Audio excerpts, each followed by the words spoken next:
So today we're going to be talking about manipulative people, some of the characteristics of manipulative people, and the warning signs that you might be being manipulated.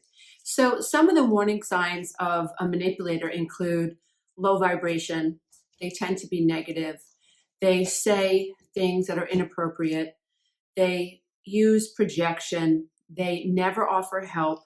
They are the people in our group that forget their wallet.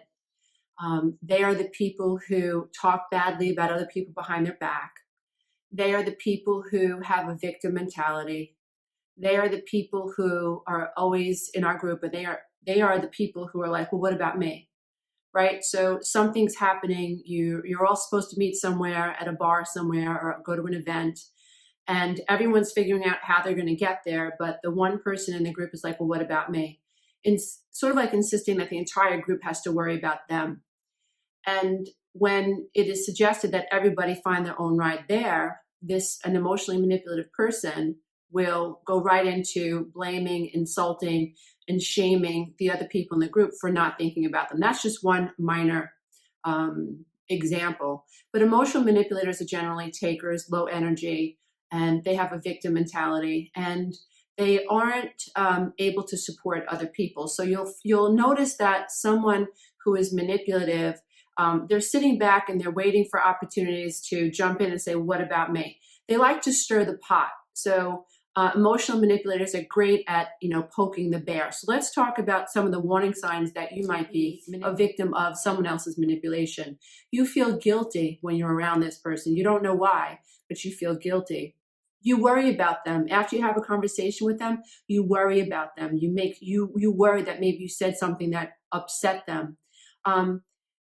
You find yourself being accused of things that you're not guilty of. You're not cheating, but they accuse you of cheating. You're not insecure, right, about your job or anything, but they accuse you of being insecure. They accuse you of not caring about them and about not paying attention to their feelings enough.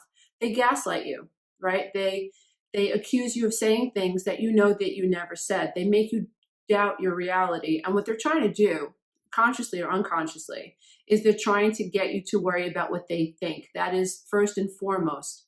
You tend to fear upsetting them, right? So they make you feel like it's your fault that they're angry or depressed or sad. Whatever's going on with an manipulative person, it's everyone else's fault. You feel overwhelmed with responsibility. You find that you have no time to self-care. You find that you're edgy and nervous around this person. These are signs that you're being manipulated by an emotional manipulator. So what can you do? The number one thing that has helped me in my life is identifying myself as someone who has codependency, who is a rescuer, who is an enabler or has been. I'm in recovery. I really am. And I try very hard to keep my rescuing tendencies in check. This comes from being abandoned as a child and feeling invisible and wanting to feel seen and feeling like I have no worth unless I'm taking care of other people.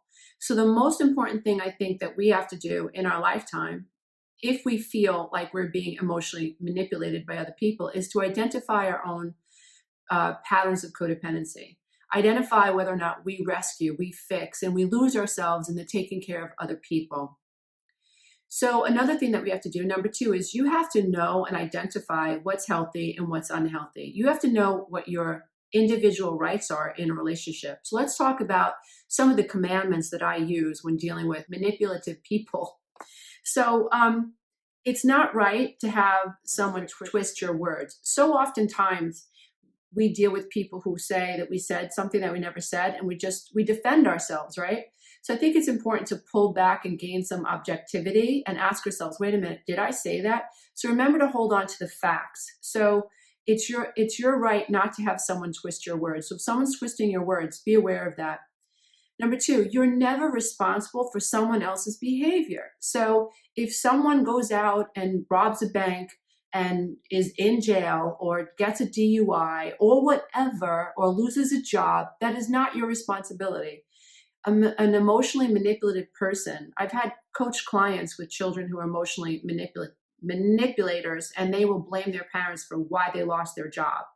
Or, these kids are 30 years old, not kids anymore. It's their parents' fault that they can't get a job, or it's their girlfriend's fault that they got a DUI because the girlfriend got them upset. No, dude, it's no one's fault that you drank and got behind the wheel of a car and put everybody in jeopardy, including yourself and innocent people. It's no one's fault but your own. So try to remember that you're not responsible for someone else's behavior. You're not responsible for someone else's bills. You're not responsible for someone else's financial irresponsibility. So be careful when people start complaining about, the idea that they don't have enough money for this or for that. So people's words should match their actions. And it's so important that we get in the habit of recognizing that what people say should match their actions. So if people say they love us, we should feel that love. If people say they're going to do X, Y, and Z, that should be done. And if they can't do it, there should be some explanation. It just shouldn't be left floating out there, making us wonder whether or not we're crazy, or whether or not this person actually ever said that. If you're not lying, then no one should accuse you of lying. If you're not cheating, no one should accuse you of cheating. And relationships should be healthy, happy, and safe. If you're in a relationship with someone and you are walking around on eggshells, that's a problem. And that's something that you need to pay attention to, because manipulative people are everywhere. They are people who lack emotional intelligence. They're arrested in some earlier stage of emotional development. They may have been taught entitlement by their parents. They may have never been held responsible or accountable as children. And they are unconscious. They lack self-awareness. They don't know that they're takers. They literally don't understand that you're not supposed to cater to them, that society is not supposed to cater to them. So you're not dealing with someone who is going to be able to agree with you, hey, you're a taker. It's not going to happen. So know your rights in a relationship. If you notice someone is switching up their personality to suit the situation, it's very important. That's a red flag. And what you have to do, in my opinion, is you need to distance yourself. You need to recognize that as a huge red flag and renegotiate your opinion of this person and renegotiate your contact with this person. So refuse to accept shame or blame when people try to blame you for something that you didn't do or you didn't say or for how they feel. Emotionally manipulative people use shame as a way to get people to do what they want them to do. An emotionally manipulative person will use blame and shame to get you to feel bad about taking responsibility and not taking responsibility for them. So the other thing that you need to do is you need to focus on yourself and ask yourself, are my needs being met in this relationship? Sometimes it's very, very natural for a giver and a rescuer to match up in life with someone who's just more laid back and just takes, right? And you end up running to make them lunch, and you end up running to mow their lawn, and you just know that there's a need and you just fill it. Sometimes they don't even ask, you just fill it. But what you'll notice is that person is not reciprocating your generosity. And so I think it's important that we pay attention to the energy that we give off. Oprah Winfrey says this all the time. She had to get to a point where she had to accept the type of energy she let in her life. So if you are giving out energy, you need to pay attention to that, especially if you're giving it to someone who never reciprocates, because that's energy that's never going to come back to you. And that's creating a deficit in your life and bringing your vibration down. So, renegotiate the balance. So if you're in a relationship with someone who's a taker, see if you can confront it and have a mature conversation. I notice that, I do this and it doesn't come back. Or I notice that there's this sense that, if you forget your wallet, I'm always supposed to pay for lunch. And I notice that you never, pay me back. I'm not going to put up with that moving forward. See if you can confront in a mature way what you feel is unfair, and then wait to see what happens. Emotionally manipulative people might get very angry and might stomp their feet and say, you know what, screw you, I don't want anything to do with you anymore. You have to be able to let that go, because that is a relationship that's lack, and that is a relationship that's pulling you down, and that is a relationship that's not reciprocating energy, and that's something that you need to pay attention to, because that's your responsibility to pay attention to what energy beings you have in your space. So, the other thing I think is really helpful is that we have to reduce our expectations of manipulative people. It doesn't mean we have to take the baby and throw it out with the bathwater. It means that we have to renegotiate our expectations of other people, and we have to renegotiate how we show up in their life. I've had to do this in my life a number of times because I am a rescuer, and I tend to be codependent naturally. It's like my preset setting that I have to work at renegotiating all the time. And so, if you know that you're in a relationship with the taker, then you've got to pull yourself back and just not give. Whatever it is that's coming your way out of an emotionally manipulative person's mouth, whatever tactic they're throwing at you, you've got to refuse to jump in moving forward. End your rescuing, end your enabling, and make sure that you're doing what you can to focus on what is in you that causes you to jump in and rescue. So if you are codependent, work on codependency, work on codependency recovery, work on your abandonment issues, work on loving yourself, work on setting boundaries. The last thing that we need to do when we're dealing with an emotionally manipulative person is we have to learn to respond and not react. So an emotionally manipulative person is looking for your vulnerabilities. They know that you have high empathy. They know that you're highly forgiving, and they're looking for an opportunity to exploit that. And there might be 10 people on that bus, and they will find the one person to shame and blame. That is an open wound. Yes, blame me. Yes, shame me. I feel responsible for everybody. They're going to find you. What we have to learn to do is monitor that in our own self, and we have to learn to respond and not react. So we set clear boundaries.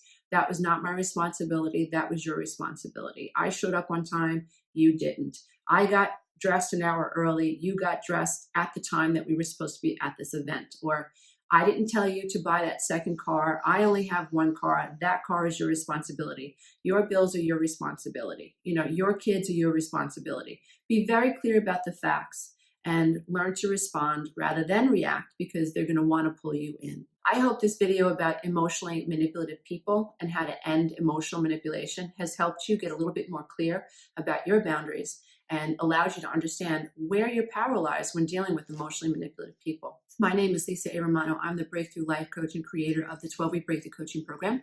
And it's a coaching program for adult children of alcoholics, adult children of narcissistic parents, people who have lost their sense of self and who need to find their authentic self, and people who love to self-heal, love to meditate, or are willing to learn how to meditate, and who understand the value of learning life skills, because life skills are going to help you change your life. If nothing changes, nothing changes. Childhoods repeat themselves in adulthood, but the power to heal those programs lie within us. And I'd be honored to show you how to do that with my team in the 12-Week Breakthrough Coaching Program. I run 2 sessions a year. I have one summer session and a winter session. If you'd like to find out more, click the link below.